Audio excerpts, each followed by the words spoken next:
Fala, filhotes, vocês estão vivos? No vídeo de agora nós vamos falar um pouquinho dessa obra aqui, ó. Quando cai a tarde, o dia já declina, da mensagem de esperança do Mário Gerlin. Permanece conosco, pois cai a tarde e o dia já declina. Está no Evangelho de Lucas, capítulo 24, versículo 29, do Ernesto Treccani, Milano, Itália. Esta obra aqui.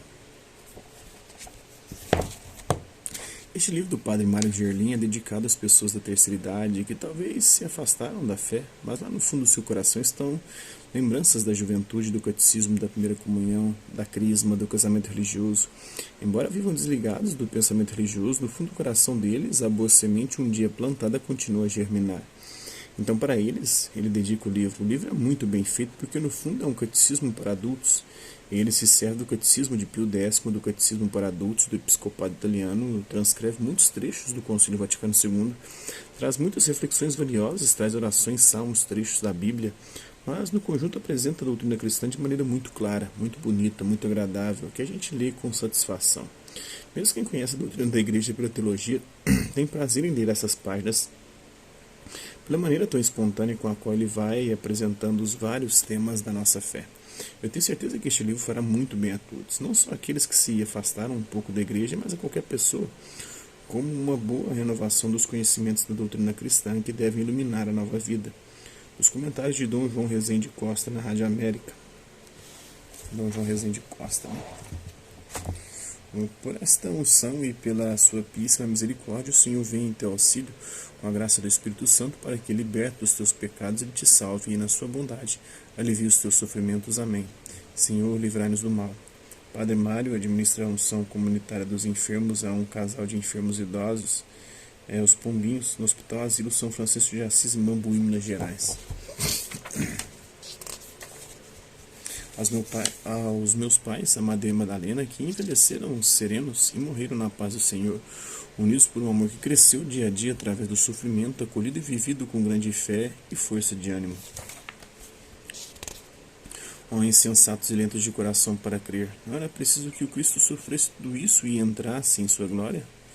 Eis que 2 deles viajavam neste mesmo dia para uma aldeia chamada Emaús, a 60 estádios de Jerusalém, e conversavam sobre todos esses acontecimentos. Ora, enquanto conversavam e discutiam entre si, o próprio Jesus aproximou-se e pôs-se a caminhar com eles. Seus olhos, porém, estavam impedidos de reconhecê-lo. Ele lhes disse: que palavras são essas que trocais enquanto ides caminhando? E eles pararam com o rosto sombrio. Um deles, chamado Cleopas, lhe perguntou: tu és o único forasteiro em Jerusalém que ignora os fatos que nela aconteceram nesses dias? Quais? Disse-lhes ele. Responderam: o que aconteceu a Jesus, o Nazareano, que foi um profeta poderoso em obra e em palavra diante de Deus e diante de todo o povo. Nós somos sacerdotes, os nossos chefes o entregaram para ser condenado à morte e o crucificaram. Nós esperávamos que fosse ele quem iria redimir Israel, mas, com tudo isso, faz 3 dias que todas essas coisas aconteceram. É verdade que algumas mulheres que são dos nossos nos assustaram. Tendo ido muito cedo ao túmulo e não tendo encontrado o corpo, voltaram dizendo que tinha tido uma visão de anjos a declararem que ele está vivo. Alguns dos nossos foram ao túmulo e encontraram as coisas tais como as mulheres haviam dito, mas não o viram. Então ele lhes disse: ó insensatos e lentos de coração para crer tudo o que os profetas anunciaram. Não era preciso que o Cristo sofresse tudo isso e entrasse em sua glória? E, começando por Moisés e por todos os profetas, interpretou-lhes em todas as escrituras o que a ele dizia a respeito. Aproximando-se da aldeia para onde iam, Jesus fez como se fosse mais adiante. Eles, porém, insistiram, dizendo: permanece conosco, pois cai a tarde e o dia já declina. Então, para ficar com eles, e uma vez à mesa com eles, tomou o pão, abençoou, depois partiu e distribuiu a eles. Então seus olhos se abriram e o reconheceram. Ele, porém, ficou invisível diante deles. E disseram ao outro: não ardia o nosso coração quando ele nos falava pelo caminho, quando nos explicava as Escrituras? Está lá no Evangelho de Lucas, capítulo 24, versículos 13 ao 32. Vamos ao prefácio, depois a palavra do Papa, na apresentação.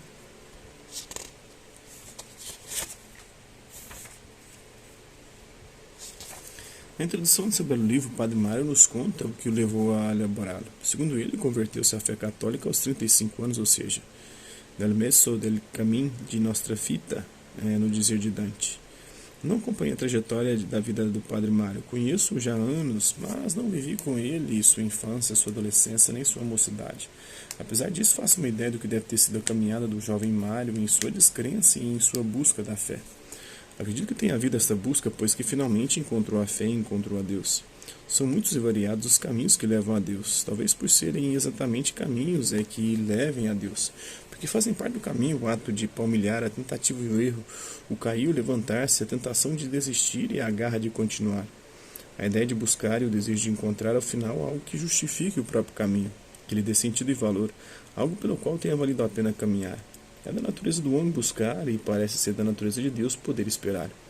Da fusão dos dois dons nasce o encontro. Não importa que ele ocorra estrondosa ou silenciosamente, que ele se dê ao nascer ou quase ao morrer, que ele seja filho da luta ou fruto da paz, não importa que o encontro ocorra, que ele seja único e indivisível para cada homem, infinito no seu significado e pleno no seu poder de desdobramento. Foi tudo isso que me veio à mente e ao coração ao ler o livro do Padre Mário. Percorri com ele em imaginação e seu longo caminho, o seu permanente buscar, senti sua dúvida, sua angústia, até seu desespero. Mas senti também a fidelidade do homem à sua própria consciência, seu imenso compromisso com a verdade e a sua vontade de algo maior. E descobri nele, ao final, a alegria e a humildade de quem verdadeiramente encontrou o seu Deus. Mas, diferentemente de muitos, o Padre Mário não se satisfez apenas com seu encontro pessoal. Quis transmitir a outros a felicidade que esse encontro significa, a esperança que traz, o transbordamento interior que representa a alegria plena de viver com Deus e através de seu Filho em Deus. O Padre Mário quis compartilhar aquilo que encontrou, não se limitou a ser alguém voltado exclusivamente para dentro de si mesmo, usufruindo a paz do encontro, deleitando-se com a união com Deus, como um ser privilegiado para quem o seu viver é o que mais conta no mundo. O Padre Mário voltou seus olhos para os idosos e a eles buscou transmitir sua experiência, justamente àqueles para quem a fé é o maior bem, se não o último, porque sem ela toda uma vida pode perder seu significado, porque, como diz Saint-Exupéry, né? O que dá sentido à vida dá sentido à morte. Voltou-se justamente para aqueles que são mais frequentemente esquecidos e relegados, pois chegam ao termo de sua existência e vivem antes o passado distante que o próximo, um pouco o presente, e para quem o futuro sem a fé representa nada mais do que a escuridão do vazio. Pois foi nesse passado distante que o Padre Mário foi buscar alguma coisa da fé antiga que nos é infundida quando criança através do catecismo, do simples catecismo que costuma ser ensinado às crianças nas tardes de sábado. Para muitos foi isto que ficou, aquelas perguntas que então se nos afiguravam tão simples. Padre Mário revive esse catecismo, dando-lhe agora uma conotação mais adequada ao nosso tempo e àqueles a quem de preferência se dirige o livro. Não quero terminar sem antes referir, consubstanciando o que disse acima ao trabalho do Padre Mário, sobre todos os que nos parece mais representativo da caridade. Trabalha há anos em diversas partes do mundo com rancenianos. É justamente por esse desejo de não apenas usufruir ou informar, mas de partilhar, de dividir com os outros na manifestação concreta do dom maior, que é a caridade, que se pode aplicar ao Padre Mário as palavras com que termina o seu livro. O bom samaritano da parábola de Cristo não se limita, todavia, a simples comoção e compaixão. Essas transformam-se para ele num último estímulo para as ações que tendem a prestar ajuda ao homem ferido. O bom samaritano é, afinal, daquele que presta ajuda no sofrimento, seja qual for a sua espécie, uma ajuda tanto quanto possível eficaz. Ela põe todo o seu coração, sem poupar nada, nem sequer os meios materiais. Pode-se dizer mesmo que se dá a si próprio, o seu próprio eu ao outro. O bom samaritano é o homem capaz exatamente de um tal dom de si mesmo, segundo Dom Serafim Fernandes de Araújo, arcebispo metropolitano de Belo Horizonte. Palavra do Papa: o mundo precisa de oração e de sofrimento. Caríssimos irmãos e irmãs, o ano santo da redenção, já nas últimas fases de desenvolvimento, é a grande ocasião do homem de qualquer idade e condição para que, purificado como o ouro dos resíduos de matriz terrena, ele possa brilhar com viva luz para, de modo mais consciente, se inserir na perspectiva do nosso destino eterno. A obra admirável da nossa redenção humana, que assinala também a perfeita glorificação de Deus, foi realizada em 1950, anos pelo Cristo Senhor, especialmente por meio da sua paixão, morte e ressurreição.